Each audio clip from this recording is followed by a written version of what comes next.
సన్నమిల తల్లి ఎండకిగా ఏంది మా పరిస్థితి ఏం చెప్పండి దుర్గం ఆకులు అవసరం మాది ఏంది గ్యాస్ కాడ ఏం సౌకర్యాలు ఏం పెట్టలేరు సౌకర్యం ఏం లేదు నీళ్ళు లేవు వాన్ లేవు యావి లేవు మాకు ఎండకి కనీసం వాటర్ బ్యాగులు లేదు దానికి వాటర్ బ్యాగులు లేదు కొలాయి లేదు మాది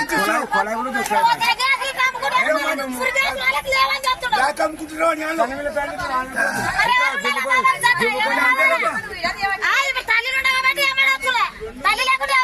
సన్నమిల తల్లి ఏం చేయాలి అప్పుడు